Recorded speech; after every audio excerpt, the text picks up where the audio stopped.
Mr. True. In this video, we're going to be taking a look at finding volume of prisms and cylinders and work through 5 examples to help you get through your homework. So, we're going to be doing these based off of, I know I'm not going to probably say this right, but Cavalieri's principle, which says if two space figures have the same height and the same cross-sectional area at every level, so basically, we are looking at a prism. You're looking at the area of the two bases are the same, and all the way through, no matter where you slice these prisms or cylinders, they are congruent or the same at every single level. Then they have the same volume. So basically then, the volume of a prism or cylinder is going to be the area of the base times the height, regardless of whether we have a right prism, like we have here, a triangular right prism, or if it's leaning over or oblique. The best I can manage to draw this.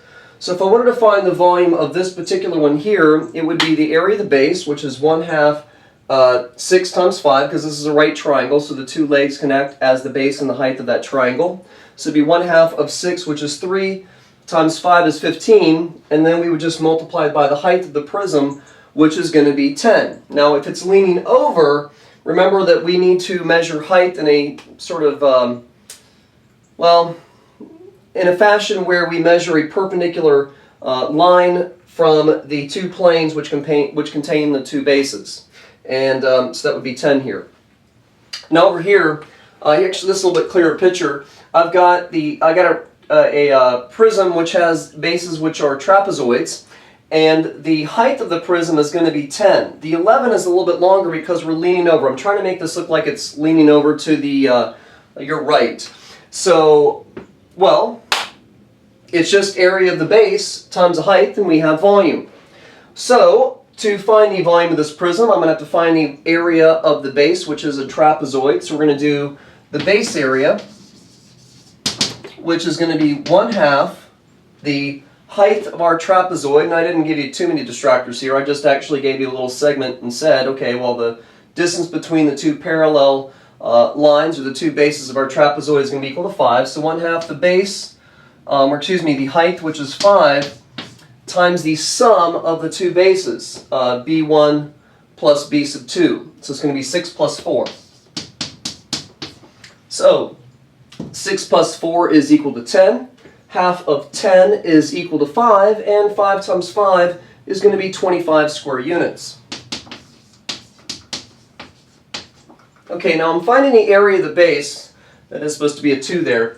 So when I find area of the base, remember area is you filling in a flat two-dimensional surface, kind of like painting, kind of like in here when I restored my chalkboard. I just painted this flat surface and filled in that two-dimensional area. So it's going to be 25 square units for the area of the base. Now I'm going to go ahead and find volume, and the volume of this prism is going to be the area of the base, which is 25, times the height, which is going to be equal to 10, not 11, not the length that's oblique or leaned over. I need to find that perpendicular distance between the two planes, the one that contains the top and bottom base, as I have this drawn, which is going to be 10. Now my final answer for volume of this prism, this trapezoidal prism, is going to be 250. Well, don't put units squared now, because we're talking about volume. Volume is, how much a three-dimensional object will hold. Like if this were some kind of a bag that I could drop, something, marbles into, or just anything. We have let's call it length. We have width, how deep is the base, and then we have height. So we're filling in a three-dimensional object. So your unit measure for volume had better be units cubed, feet cubed, inches cubed, whatever. And when you're talking about volume, it is square units. And not that we're doing any lengths here. I could just say the length here, the height is 10 units. So length is units, area is square units, volume is cubic units. Well, I'm already done with my first example, right there. Next example. Here we have another prism, but it is actually sort of like two prisms stacked on top of each other, in the sense that we have a rectangular prism here and a triangular prism laid on top of each other. So the volume is going to be the combination, the sum of these two volumes together. Now what I'm going to do is we're going to find the volume of this whole, or the area, excuse me, of this base, and then just multiply by the height of the 15. I have this prism, if you will, laid down on its side. And so that 15 is going to act as the height. So we're going to find the area of the base. Well, that's all fine and dandy, but again, the base is actually made up of two separate geometric figures, a rectangle and a triangle. So let's find the area of that rectangle. Well, to find the area of a rectangle, it's base times height. We have a height of 2, so I guess I'll put it down here. We have 2 times, well, what's the height is 2. What about the base? Well, I have an 8 marked on the side of this triangle, but I also have tick marks all the way around that triangle. So this is an equilateral triangle, which means that if this is 8, then this side is going to be 8, and so is this one. So actually the rectangle is 2 by 8, so it's 2 times 8, which is 16 square units. Well, now we need to work on that triangle.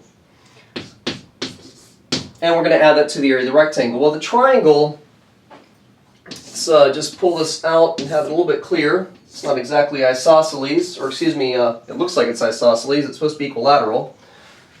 Just take a little bit more time with this.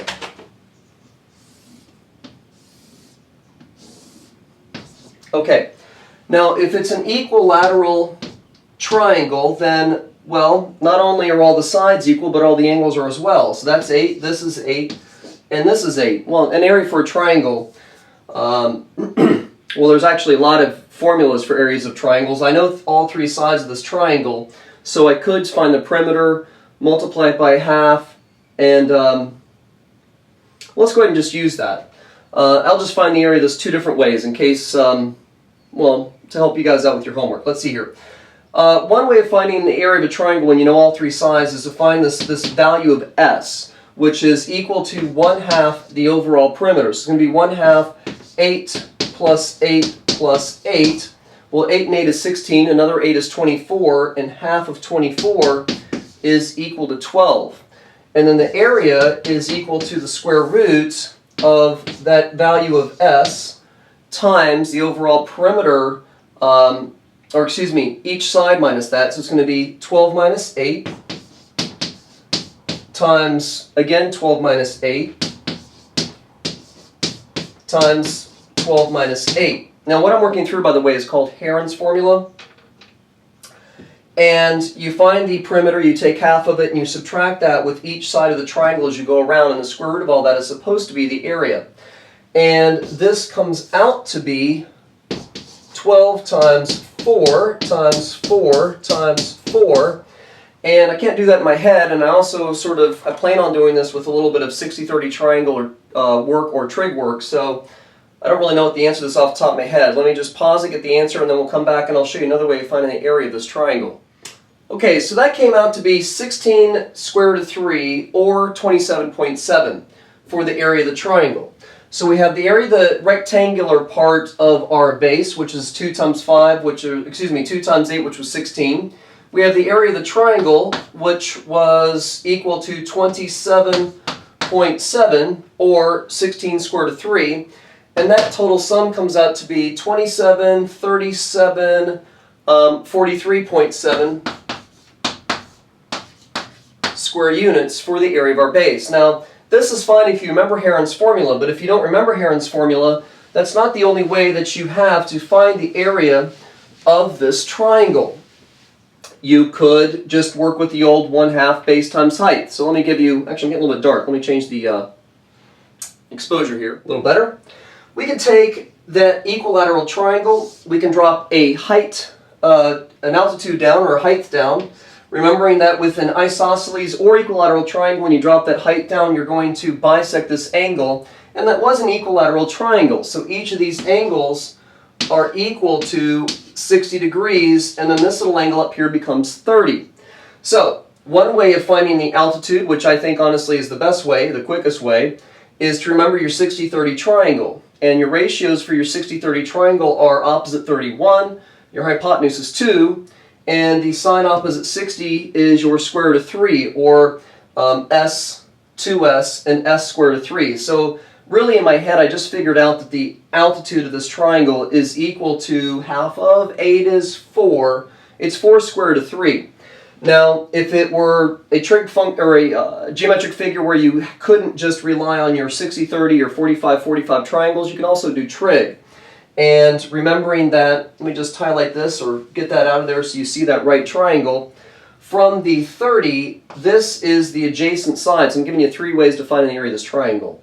From the 30, that's the adjacent side. So we could do the cosine of 30 degrees is equal to the adjacent side of, let's call it h for the height, over the opposite side, which is equal to 8.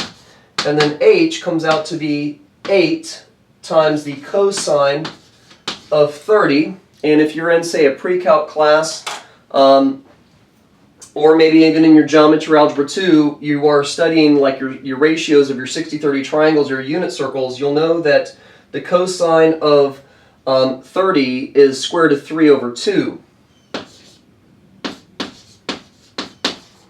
And half of 8 is equal to 4. So the height of this triangle is 4 square root of 3. That happened to be the same height that I came up with using my 60-30 ratios. Or you could, of course, just rely on a calculator. Just depends on what your teacher is expecting you to do. So 8 times the cosine of 30 is going to come out to be approximately 6.93. So, and the area of a triangle is 1/2 base times height. So our triangle area, another way of figuring it out, is 1/2 the base, which again is the 8, times the height, which is going to be, in its exact form, 4 square root of 3, or in decimal form, 6.93. But either way you slice it, that's still going to give you an area of 27.7. So the area of our entire base, however you figure it out, is 43.7 square units. Now the volume, of course, is again that area, that base, times the height, even though our height is sort of like laid down. It's the distance between the two bases of our prism. So the volume is going to be 43.7. That's what's happening with my light. My light is burning out. Times the height of 15, and that comes out to be a total of 655.7. Now, not square units, because we're talking about volume, but cubic units. On to the next example, and fix my light. This example is going to go much, much quicker because we're just going to find the volume of a cylinder. Now, what's the difference between a cylinder and a pyramid? Or, a prism? Pretty much nothing except for the base is a circle, and they have its own special names and formulas. So, to find the volume of this cylinder, I need to still just find the area of the base and multiply by the height. Well, the base, the circle, has a diameter of 7, but we're not going to find the area of that base using the diameter. The area of a circle is pi r squared, not diameter or anything. So the radius is going to be equal to 3.5, or 7 over 2. So let me see here. I kept mine in exact form, so let's do that. So the volume here, well, the area of the base is pi times r squared, which is going to be the radius of 7 over 2 squared, and that's going to be 49 pi over 4 square units, area of that base. Now we're going to multiply by the height, which is 12. So the volume is going to be 49 pi, except not 4 pi, 49 pi over 4 times 12 over 1. Starting to work with fractions, so I'm going to have everything look like fractions so all the numerators and denominators line up properly. We have a 12 in the numerator, we have a 4 in the denominator. Remember, fractions are division symbols, and so this does cancel out very nicely. 12 divided by 4 is equal to 3. Okay, so now, let's see here. 3 times 4 is 12, so 3 times 40 is 120. We have 3 times 9, which is 27, and 120 plus 27 is 147 pi cubic units. And that Well, I just left my answer in exact format, so that's the answer. If you want the decimal format or the approximated volume, it's going to just simply, multiply 147 times 3.14, and you'll have a nice rounded off approximated answer for the volume of this cylinder. Now we're going to bring in a little bit of, actually I think what I'm going to do is I'm going to do one more problem with a cylinder, and then our last example is going to bring together working with volume of cylinders and prisms in the same question. We have a cylinder laying on its side. We're given the volume of 530, and we want to find the radius. Right there. Well, whenever you're whenever you're stuck on an algebra, most algebra problems even, and especially geometry problems, when you're given a piece of information that has a formula attached to it, you're going to need that formula.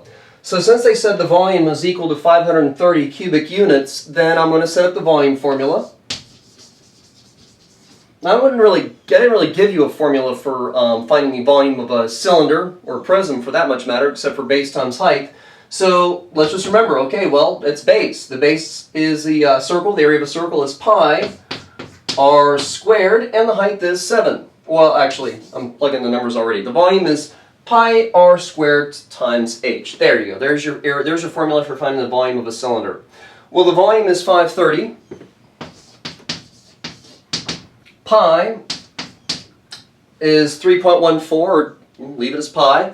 And the radius, well, that's what I'm looking for. So r squared times the height, if you will, of 7, or how long it is.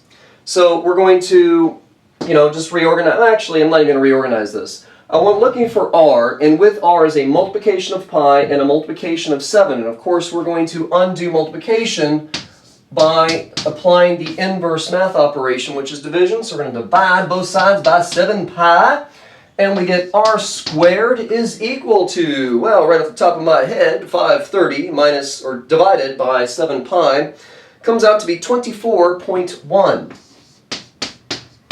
And we're going to get rid of that power of 2 that is on the r by square rooting both sides of our, ooh, that was loud, of our equation, and we get r. Hope we didn't have headphones on when when that happened. The square root of 24.1 is equal to approximately 4.91 units. Now, it is units. It's not area. It's not units squared. It's not volume. It's not units cubed. We're finding the length of the radius, and length is a one-dimensional measurement, and thus it is 4.91 units. Last example, and it's going to be a little bit of a long one. We're going to find the volume of this bolt. Now, we're going to cheat a little bit because, of course, a bolt's going to have threads inside of it, and maybe that'll, we're going to estimate the volume of this bolt. This hexagonal bolt, most bolts have 6 sides. It's got a height of 8, and through the center, where the threads would go, is a radius of 4. So, if we were going to make this, how much material would it make? How much metal would we need? Well, if we're going to find the volume of this sort of hexagonal prism, but yet there's this cylinder cut out of the middle, I can find the area of, the volume of the hexagonal prism, and then I can find the volume of the cylinder and subtract them, and that's actually how I've done my notes. But now I'm thinking, well, why don't we just find the area that's actually there in the base, which is basically a hexagon with a circle cut out of it. Whenever you want to find the area of a shaded region, because we do need to find the area of the base, you take the area of the large region and you subtract out the smaller area that's been taken out, and that's going to be that circle. And most of the work for this problem is going to be to find the area of that regular hexagon.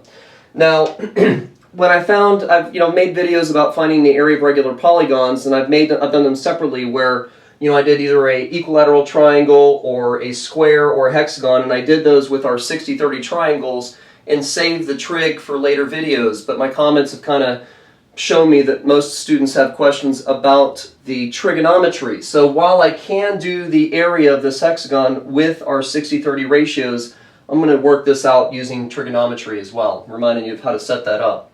So I'm going to take this out, pull it on the side, and just sort of make it a little bit easier to look at. So here is my rough estimate of a regular hexagon, as much as I'm going to do with the video playing. And it's not too bad. Okay, It's bothering me that that's wider. At any rate, all the sides of this regular hexagon are 6. So to find the area of a regular hexagon, you're going to, or at least I do, I don't really use the formula as it's written in my book. We're going to find the area of one of these triangles and then multiply by however many triangles that we can draw, which in this case happens to be 6.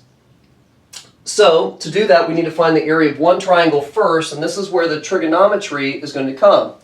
So I'm going to go ahead and just focus on one of these triangles, which is going to have a base of 6, and it was bugging me that that was sloppy.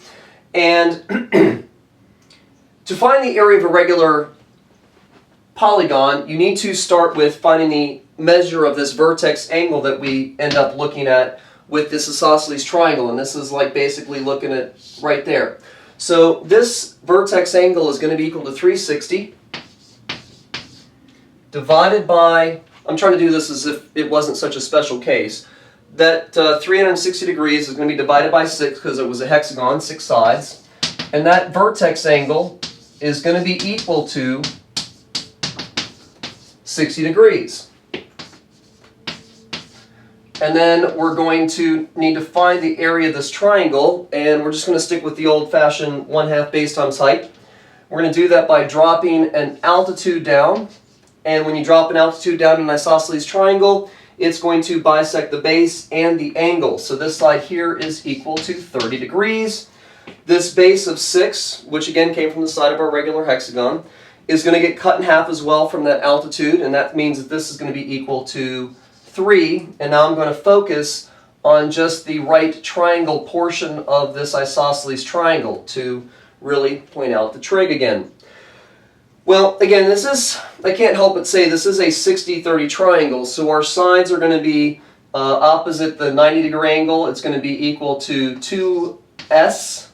The side opposite 60 is going to be s square root of 3, and the side opposite the 30-degree angle is simply going to be s, which means that if I know my 60-30 triangles, and this is a special case, special type of regular polygon, I already know that this is going to be s squared root of 3, but if this were a pentagon or a heptagon, you know, something that didn't work out so neatly, you'd need some trig. So if this is 30, and what did we have again? Assuming this, you know, wasn't a special case, we have from 30, we have the opposite side of 3, that was half of that 6, and we're looking for the, it's called the apothem, remember, the center to the midpoint of the sides of a regular polygon. And so we have from 30 the opposite side, and we're looking for the adjacent side. So I'm going to call it, you know, I'll just call it A for apothem. And the tangent of 30 is equal to the opposite side of 3 over the adjacent side of A.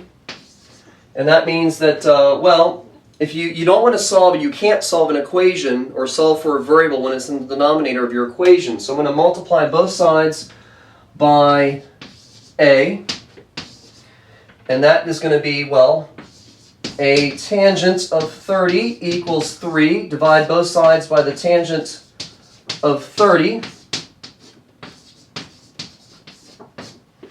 And that's going to come out to be A is equal to 3 divided by the tangent of 30. Now, if you're one of my pre-calc students or calculus students watching this video as a review, you're certainly going to want to know, or I'm going to require you to know, the tangent of 30 off of that thing called a unit circle. But since we are, you know, making this as a geometry video, actually you don't need to watch me use a calculator. Let me just type this in and get a decimal answer of that 3 square root of 3 we knew was going to be up there a second ago. There's our answer. 3 divided by tangent of 30 comes out to be 5.2, or that 3 square root of 3 we knew it was a second ago, again, comes out to a apothem value of 5.2. So the area of this whole hexagon, before the circle has been taken out, the area of our hexagon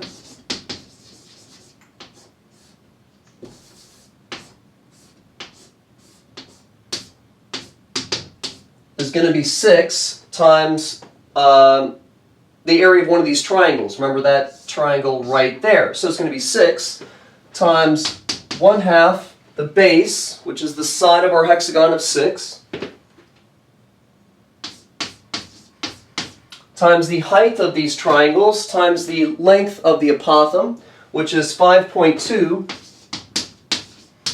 And that comes out to an area of 93.6.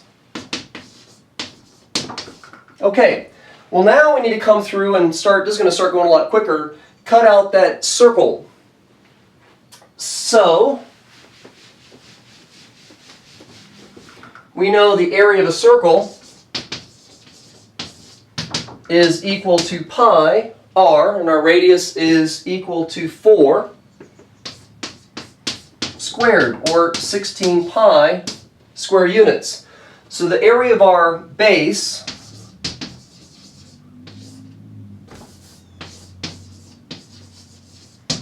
is equal to 93.6 minus 16 pi, and that comes out to be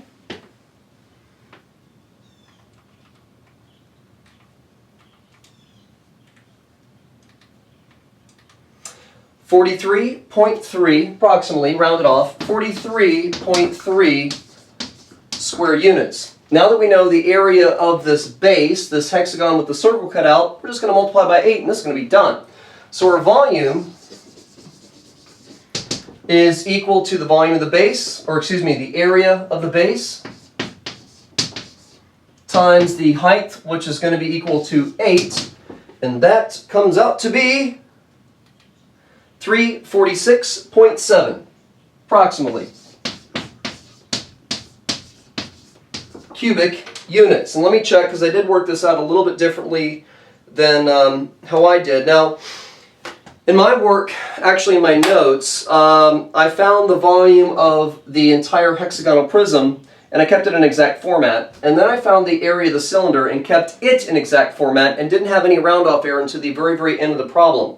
So as I look at my notes, actually I have volume marked off as 346.12, and here we have the volume as 346.7.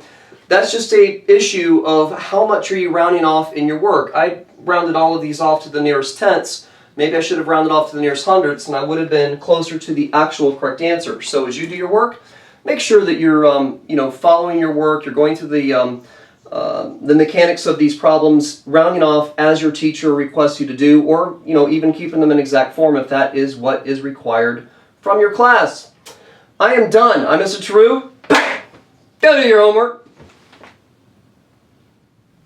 Here you go. I thought you might want to see my work where I found the volume of the full hexagonal prism, the cylinder separate, and then subtracted at the end and kept my work in exact format until I was basically done.